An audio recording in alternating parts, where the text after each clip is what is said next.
Bonjour. Qui suis-je pour parler de moi? Quel genre d'arrogance est-ce que de vouloir absolument se montrer au monde, à un public, voire même de penser avoir un public, une communauté à qui se montrer? Est-ce un traumatisme narcissique profond qui expliquerait cette démarche de vouloir absolument parler de soi? Voilà une nouvelle fois du contenu qui donne matière à réfléchir. Je te remercie, mon cher. Alors oui, c'est vrai que ces questions auraient été intéressantes à se poser d'un point de vue philosophique, mais si je vous fais cette vidéo aujourd'hui, c'est parce que ces derniers temps, j'ai beaucoup discuté, beaucoup échangé, non pas avec Pablo Philo malheureusement, mais avec le syndrome de l'imposteur.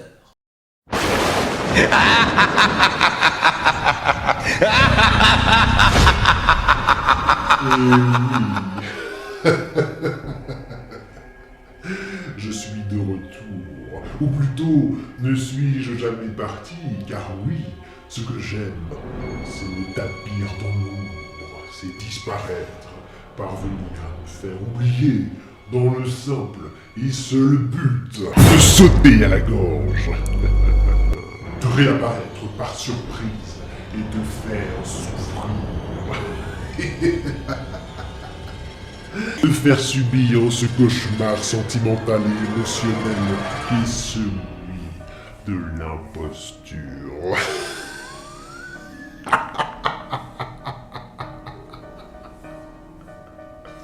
Alors en effet, ces derniers temps, j'ai beaucoup réfléchi et je me suis interrogé sur ma légitimité à apparaître sur les réseaux sociaux, à me montrer en public, à partager du contenu vidéo en public sur YouTube, alors que le contenu principal de ces vidéos n'est autre que moi et rien que moi. Et moi? Et moi aussi, hein?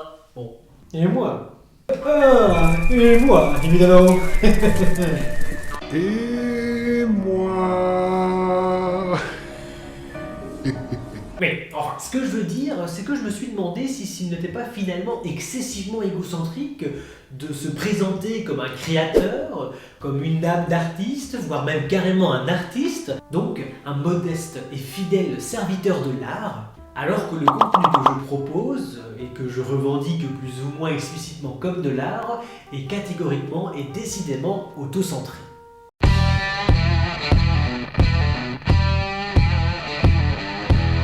J'en suis même finalement arrivé à cette interrogation. Ne devrais-tu pas directement arrêter ta chaîne YouTube si finalement le discours altruiste et humaniste que tu portes n'est pas du tout pertinent, en adéquation, en harmonie avec le contenu que tu proposes? Cette dernière idée ne m'a pas plu du tout, puisque je vous l'ai dit, YouTube est un univers qui me passionne énormément. En effet, je consomme énormément de contenu YouTube, je regarde énormément de vidéos sur cette plateforme, et des vidéos d'ailleurs en tout genre, et c'est un univers dans lequel je veux rentrer de manière active depuis longtemps également, c'est-à-dire proposer du contenu moi-même sur YouTube. Alors, la simple idée de quitter le monde de YouTube, de fermer ma chaîne YouTube alors que je venais à peine de la créer et que c'était quelque chose que je voulais faire depuis longtemps, n'était pas du tout une option. Pour pouvoir résoudre ce dilemme cornélien, j'ai dû me rappeler de pourquoi et comment j'ai créé ma chaîne YouTube perso. YouTube est un univers qui m'attirait et qui m'attire encore d'ailleurs toujours actuellement par le simple fait qu'il représente pour moi un support infini pour développer ma créativité. Je me suis donc renseigné et je suis tombé sur ces informations. Salut, c'est PNG, votre conseiller YouTube pour bien percer. Aujourd'hui, je réponds à une question que vous m'avez beaucoup demandé en commentaire, à savoir comment créer sa chaîne YouTube et faire en sorte qu'elle fonctionne. Pour cela, aujourd'hui, en 2022, il faut savoir concilier deux éléments, à savoir le contenu et la forme. Aujourd'hui, dans cette vidéo, je vais vous expliquer comment optimiser son contenu. C'est parti!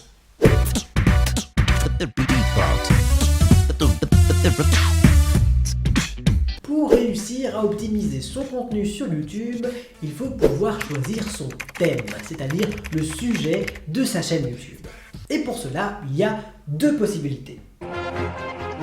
Et une troisième possibilité bonus, mais pour la découvrir, il va falloir attendre la fin de la vidéo.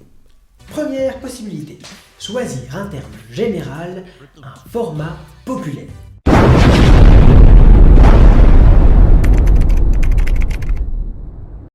Des formats populaires, des thèmes généraux, il y en a plein. Le gros avantage de choisir un thème populaire est que l'on peut toucher une grande partie de la population YouTube, et donc avoir une grande audience, et donc réussir assez vite sur YouTube.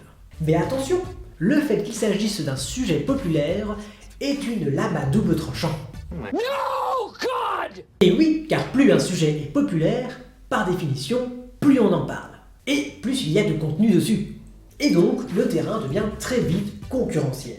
Heureusement, ce problème peut être évité si l'on opte pour la deuxième possibilité. Choisir un sujet niche.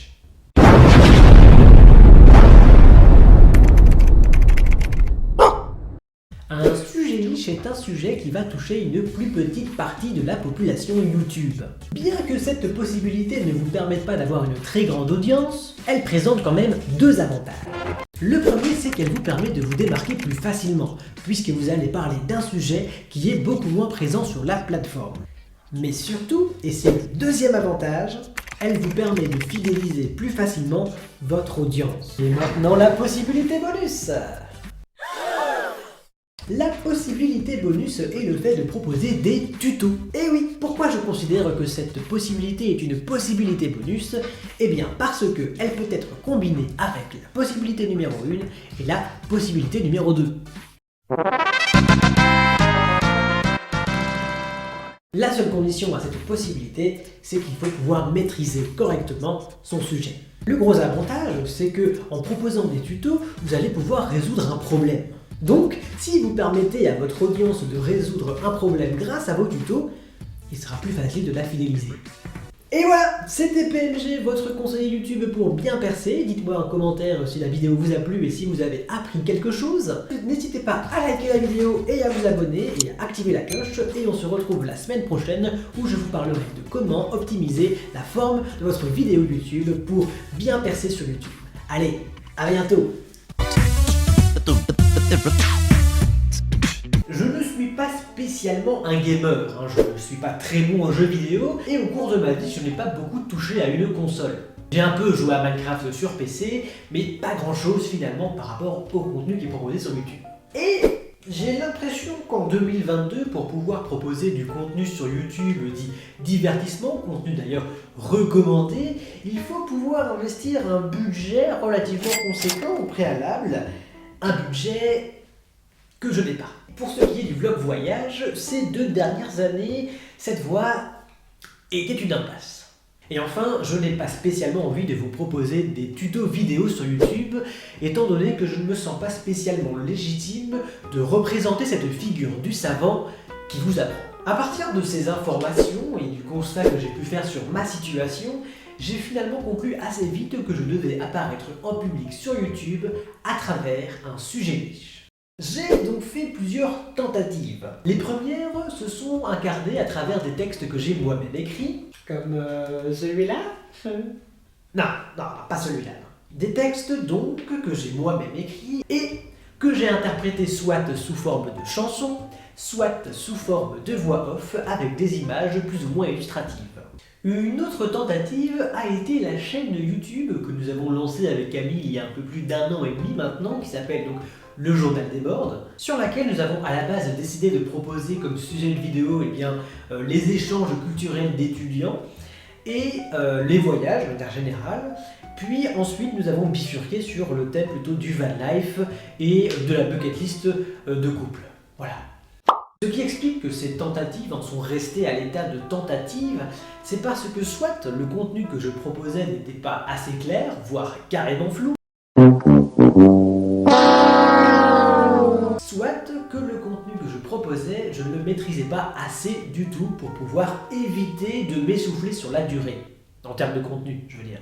Il fallait donc, pour créer ma chaîne YouTube, savoir répondre à ces 2 questions. Quel est donc le sujet concret dont je pourrais parler? Et surtout, quel est le sujet que je maîtrise à un tel point que je pourrais en parler pendant toute une vie? Moi je sais. Bah moi aussi, je sais. Eh bien, c'est évident évidemment. Je sais aussi évidemment. Bah oui, moi, enfin, je veux dire, c'est évident, je suis en chair et en os, je suis réel, je suis un sujet concret. Et puis, qui d'autre que moi pourrait parler mieux de moi que moi? Enfin, je veux dire, désolé papa, désolé maman, mais même vous ne me connaissez pas autant que moi je me connais. Enfin, c'est vrai, allez, j'ai 23 ans. Si on réfléchit en termes d'années d'études, j'ai l'équivalent de 8 doctorats en maîtrise de moi. Et puis d'ailleurs, le point commun entre toutes ces tentatives que j'ai pu faire auparavant, c'est qu'elles viennent de moi. Les textes que j'ai écrits, c'est à partir d'expériences et d'influences que j'ai pu vivre et expérimenter. Et les vidéos que j'ai pu partager sur la chaîne YouTube du Journal des Bords, elles sont issues d'expériences que j'ai vécues. Alors, avec Camille, évidemment, mais des expériences individuelles, personnelles, des expériences depuis mon point de vue, ma perception et mon interprétation.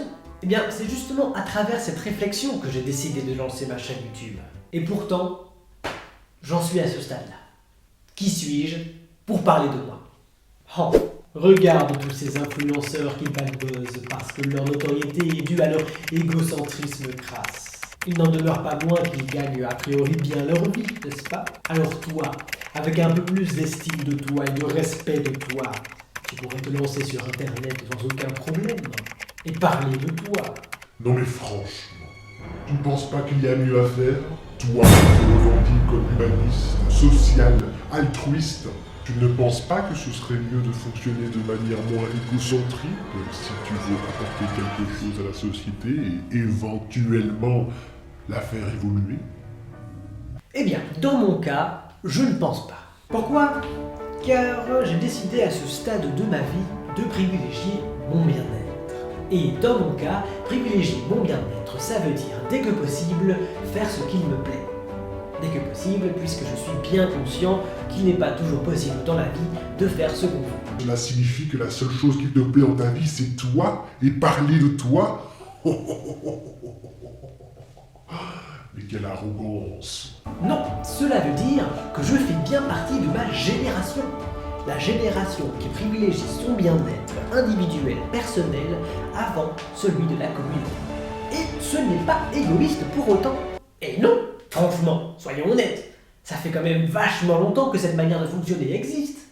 N'est-il pas expliqué avant chaque décollage dans les avions que, en cas de crash, lorsque les masques à oxygène tombent devant nos visages, il faut d'abord mettre le sien avant d'aider les autres à mettre le leur? Franchement, c'est évident, non? Comment on peut aider les autres si on est mort? Comment faire en sorte que les gens aillent mieux si nous-mêmes on est dans notre pire état?